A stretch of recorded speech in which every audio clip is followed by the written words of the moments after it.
I've seen a few of these now with teenagers. They're called online frenzies. You might know them as well. They're posts on social media that encourage disruption and disorder in the real world. And now a BBC investigation has found that they're being driven by the social media app TikTok.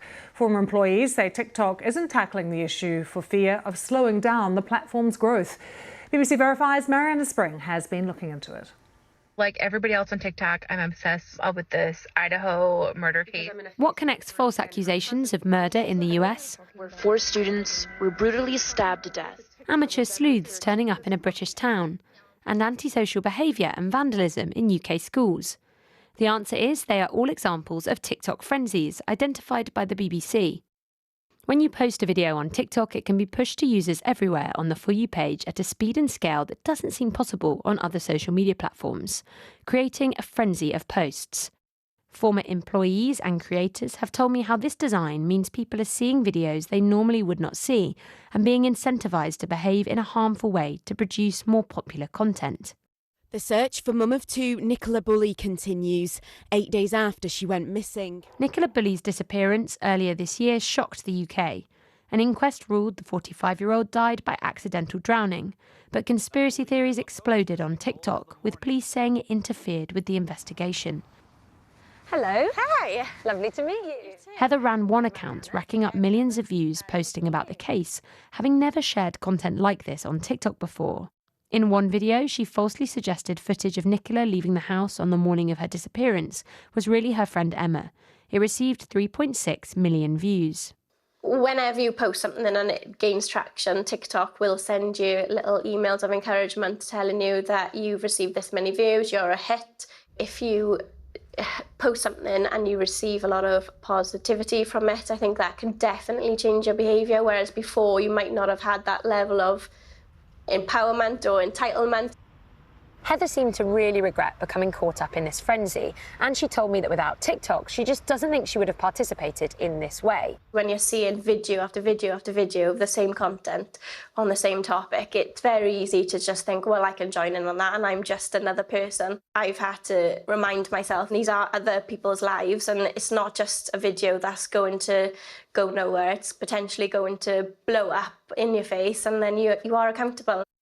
Lucas, not his real name, is one of several TikTok ex-employees I spoke to for answers about these frenzies. It grew so fast that they couldn't possibly keep up with or predicted every single way the app was going to go. And in general, they don't want to. They don't want to stand in the way of entertainment growing quickly on their platform.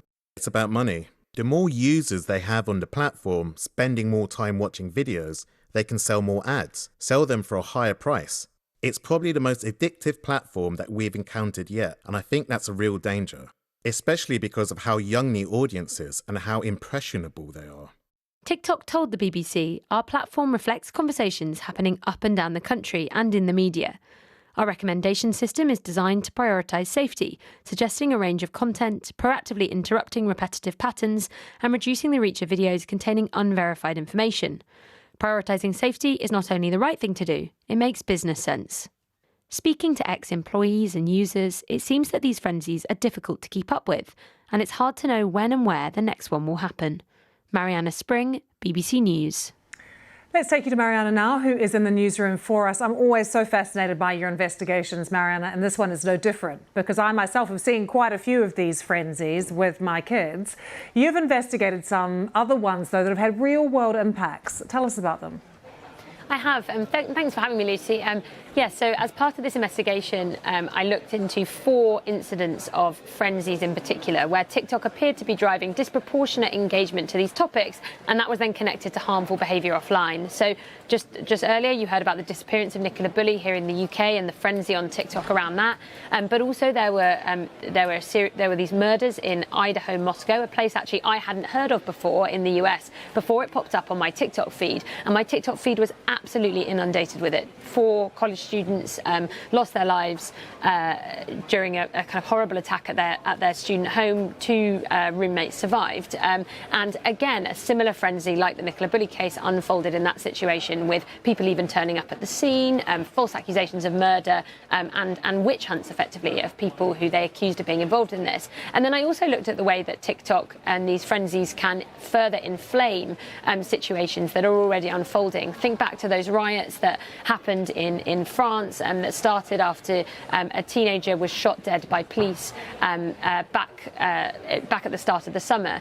The riots that ensued, would have happened without TikTok. But what I heard from speaking to TikTok users and then also from speaking to mayors, officials and other people who were seeing this, one mayor in particular in a town called Viry-Châtillon, is that the level of violence seemed to be kind of more intense, more extreme than they'd experienced before, and that this seemed to be spreading to unusual places. And that was put down by these users and by this mayor to TikTok. They feel as though TikTok allowed it to spread in this way and to escalate, with users wanting to participate, one-up each other, and show how they could set fire to a bin and then set fire to a bus, and it could kind of reach these whole new levels. So it's one of those things where I just keep spotting kind of more and more frenzies that are unfolding and occurring, and it's been really important to kind of speak to particularly former staff, people who worked at TikTok, as well as users, for answers about what's really happening and how this happens on TikTok because of the way it's designed and its algorithm.